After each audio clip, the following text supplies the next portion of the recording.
Good morning students. Thurston की theory का और इंटेलिजेंस थ्योरीज के इंट्रोडक्टरी क्लास या वीडियो के बाद मैं आप लोगों को ये दूसरा वीडियो थर्स्टन के जो 7 प्राइमरी मेंटल एबिलिटीज़ हैं उनको डिफ़ाइन करते हुए आपको ये दूसरा वीडियो आप तक पहुंचाने की कोशिश कर रहे हैं। आप ध्यान से इन पॉइंट्स को लिखें। 7 प्राइमरी मेंटल एबिलिटीज़ को उन्होंने एक स्टैटिस्टिकल मेथड के द्वारा इंटर कॉरिलेशन उनका निकाला 57 फैक्ट पर, और एक लार्ज ग्रुप ऑफ सब्जेक्ट के ऊपर उन्होंने ये सारे टेस्ट्स किए। ये रिकैप है, मैंने पिछले वीडियो में भी ये बात कही। एंड 7 प्राइमरी मेंटल एबिलिटीज़ को उन्होंने बाहर निकाला, जिसमें सबसे पहला इंडक्टिव रीजनिंग की बात उन्होंने की। सबसे पहला मैं पहले आपको 7 नाम लिखने की मैं आपको बताने की कोशिश करती हूँ। इंडक्टिव रीजनिंग, फिर एक एक करके सबका मैं आपको डिफाइन भी कर दूँगी। दूसरा है मेमोरी, जो आपका स्मरण है, स्मरण शक्ति जो है या क्षमता, एबिलिटी तो क्षमता को कहते हैं, तो वो मेमोरी की बात। तीसरी है न्यूमेरिकल एबिलिटी। न्यूमेरिकल एबिलिटी होती है जिसमें आप न्यूमेरिक्स पर बेस्ड वर्क करते हैं। न्यूमेरिकल यानी अंकों से जुड़ा हुआ काम आपका होता है। किसी भी इस चीज़ को जिसमें स्टैटिस्टिक्स आता है, स्टैटिस्टिक्स, अरिथमेटिक एंड देयर सब अलजेब्रिक एक्सप्रेशन, ये सारी चीज़ें आती हैं। और ये न्यूमेरिकल एबिलिटी भी हर आदमी के अंदर होनी चाहिए। नेक्स्ट है परसेप्चुअल स्पीड। कितनी तेज़ी से आप चीज़ों को प्रत्यक्षीकृत करते हैं, कितनी तेज़ी से। कुछ लोगों को प्रत्यक्षीकरण का स्पीड बहुत स्लो होता है। तो आप सोचिए, ये परसेप्शन ही है जो हमको जिंदा रखता है। और अगर हमारा परसेप्चुअल स्पीड ही घट जाए, जो हमको एडजस्ट करने में मदद करता है, चीज़ों को समझने में हमारी मदद करता है, अगर ये स्पीड हमारी घट जाती है तो लाइफ कितनी टफ हो जाएगी। तो इस मेंटल एबिलिटी को भी थर्स्टन ने बहुत इम्पॉर्टेंट माना। एंड द स्पेशियल रिलेशन, इसमें कहते हैं रिलेशनशिप को समझना। रिलेशनशिप को, हमारा जो संबंध है, आपस में जो संबंध है, उसको समझने की कोशिश करने की बात है। मैं डिटेल्स में आपको बताऊंगी आगे उसको भी। वर्बल कंप्रीहेंशन, ये जो हमारा बोल चाल का तरीका है, जो वर्बली हम अपनी ज़बान का इस्तेमाल करके, वोकैबुलरी जिसको कहते हैं, शब्दों का इस्तेमाल करना, और जैसे रीडिंग है, अंडरस्टैंडिंग, कॉम्प्रिहेंशन है, समझना जिस चीज़ को कहते हैं, डेफिनेशन को लेना या अंडरस्टैंडिंग को डेवलप। आगे हम इसको फिर से करेंगे, लेकिन special relationship is the fifth primary mental ability में आता है। एंड वर्बल कंप्रीहेंशन 6th है, और 7th है वर्ड फ्लुएंसी, कितनी तेजी से आप बोल सकते हैं। तो ये 7 पॉइंट्स जो है वो आपको दिए हैं किसने? थर्स्टन ने। बहुत लार्ज स्केल पर उन्होंने अपना टेस्ट किया, और उस टेस्ट के आधार पर इन 7 प्राइमरी मेंटल एबिलिटीज़ पर आधारित अपने सिद्धांत का निर्माण किया। अब आइए हम आपको इंडक्टिव रीजनिंग, जो इसका पहला पॉइंट है, उसको हम आपसे डिस्कस करते हैं। जो भी हम बोल रहे हैं उसको आप एक तरह से बहुत ही शॉर्ट में बोलेंगे, आप इसको समझ लीजिए।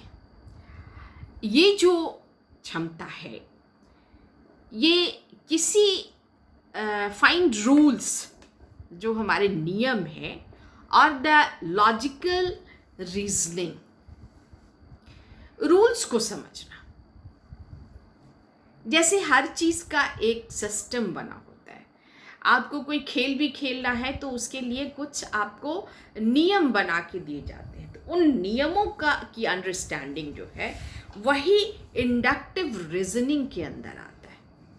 लॉजिकली सोचना, लॉजिक, किसी भी चीज़ को लॉजिक के आधार पर, कभी भी क्रिटिसिज्म जब किसी चीज़ का बहुत होने लगता है तो उसके पीछे कुछ लॉजिकल फैक्ट्स भी आते हैं। ये नहीं है कि कोई क्रिटिसिज्म बस ऐसे ही कर दिया गया, नहीं। जब इंडक्टिव रीजनिंग आने लगती है है तो उस वक्त जो है वो हम अंधे की तरह से उस बात को मान लें, ऐसा नहीं होता है। लॉजिकल रीजनिंग को उन्होंने प्राइमरी मेंटल एबिलिटी में, अच्छा ऐसी बात हो रही है तो इसके पीछे का रीज़न क्या है, ये रीजनिंग को लाना, इस क्षमता को लाना, सोच समझ के निर्णय लेना, कानून को समझते हुए आगे बढ़ना।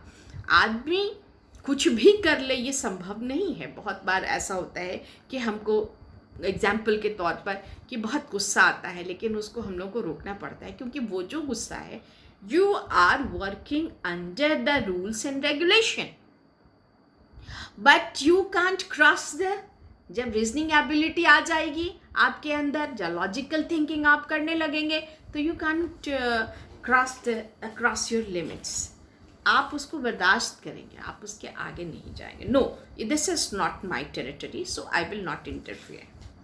तो कोई भी काम जब हम करते हैं तो इसके लिए हमको समझना पड़ता है, इंडक्टिव रीजनिंग की बात होती है। और जो हमारा पहला प्राइमरी मेंटल एबिलिटी में थर्स्टन ने हमको इस बात को कहा, तो हम इस चीज़ को समझते हुए तब डिसीज़न लेते हैं और तब एक्ट करते हैं। कोई भी काम करते हैं तो हम ये भी कहते हैं, हम ये भी है कॉन्टेक्स्ट के हिसाब से है कि नहीं, जो स्थिति है उसके हिसाब से है कि नहीं, क्या हम नॉन अनकॉन्स्टिट्यूशनल है या नॉन कॉन्स्टिट्यूशनल वर्क किया हमने, यानी जो चीज़ हमको नहीं करनी चाहिए वो कर दिया क्या।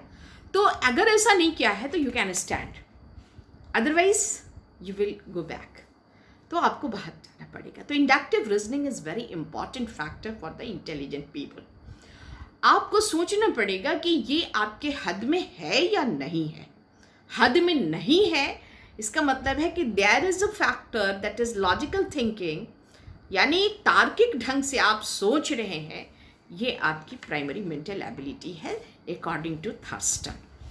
बात समझ में आ गई हो तो ठीक, नहीं तो नेक्स्ट क्लास में हम आपको और भी अच्छे से इसको समझाने की, और ये एक फाइंड करना और जनरल रूल्स को आपको जानना। मैंने कहा ना कि ये वो सलाहियत है जो जनरल रूल्स को समझने में आपकी मदद करती है।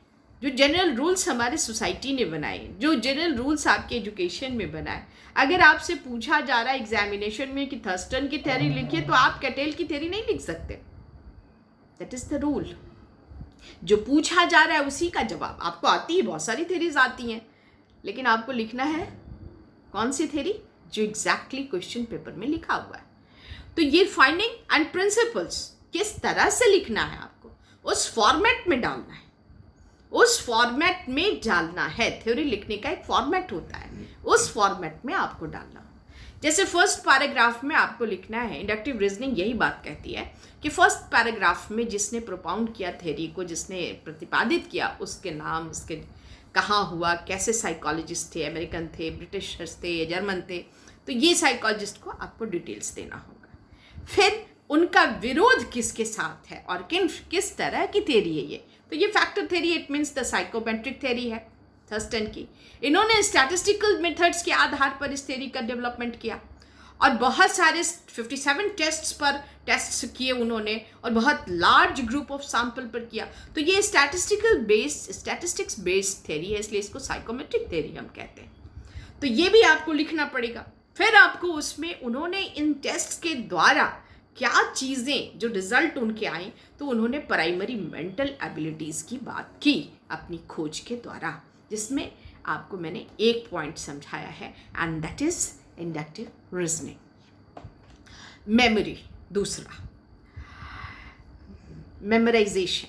बिना याददाश्त के तो कोई बच्चा इम्तहान दे ही नहीं सकता है। अगर आप याद नहीं रख सकते हैं तो इंटेलिजेंस शो कैसे होगा, नहीं होगा। इंटेलिजेंस को मेज़र किया जाता है, ऑलवेज मेज़र किया जाता है। मैंने आपसे कई बार कई वीडियोस में इस बात को कहा है कि संगोष्ठियों में भी मनोवैज्ञानिकों ने अपने डेफिनेशन में ये कहा कि इंटेलिजेंस वही है जिसको हम बुद्धि मापकों द्वारा मापते हैं। तो ये जो अजीब सी विडंबना है, इसको डिफाइन करना बहुत मुश्किल है, लेकिन इसको मेज़र करने के लिए बहुत सारे टेस्ट्स बनाए गए, बहुत सारे टेस्ट बनाए गए हैं और उनका इस्तेमाल भी बहुत बड़े पैमाने पर किया जाता है। तो मेमोरी इज़ वेरी इंपॉर्टेंट। अगर आप याद नहीं रख पाते हैं तो it means your intelligence is not up to mark. नहीं है। आपको याद रहना चाहिए, इवेंट्स याद रहने चाहिए, जैसे स्टेप्स याद रहने चाहिए, हर चीज़ में स्टेप्स भी याद रहने चाहिए आपको। अच्छा, इवेंट्स को रिकॉग्नाइज करना, अरे ऐसा तो वहाँ भी देखे थे। रिकॉल करना जो आपने सीखा है वो आपके स्मरण में सुरक्षित होता है, उसको आप निकाल के लाइए और आप दिखाइए। Examination is the process of recall. आपने जो चीज़ भी याद की है घर पे बैठ के 25 बार लिखा है, उसको आप करते हैं। रिकॉग्नाइज करना यानी आप जिन चीज़ों को सीख रहे हैं, अभी सीख रहे हैं, पहचान रहे हैं, उनसे आप अपने आप को एक तरह से, खुजली हो रही है तो एक तरह से अपने आप को उससे एक्सपीरियंस गेन कर रहे हैं। That is recognition. आप पहचान पैदा कर रहे हैं, यानी एक्सपीरियंसेस बना रहे हैं, अनुभवों को संचित कर रहे हैं, अपने अंदर रख रहे हैं। और उसके बाद जब आप एग्जामिनेशन देने जाते हैं तो वहाँ पे आपको हो जाता है कि अब उसको यहाँ से निकाल के यहाँ लाना है और लिखना है। That is called recognition and recall, that is memory. और जैसे आपको मैथमेटिकल फार्मूलाज याद करना, जो गणित के जो आप सूत्र हैं उसको याद करना, या स्टैटिस्टिक्स के सूत्र याद करना, या स्टैटिस्टिक्स के स्टेप्स याद करना, ये सब चीज़ें जो है वो मेमोरी के अंदर रहती हैं। तो मैंने 2 पॉइंट्स एंड 11 मिनट का ये वीडियो हो चुका है, तो मैं अब आपको गुड बाय।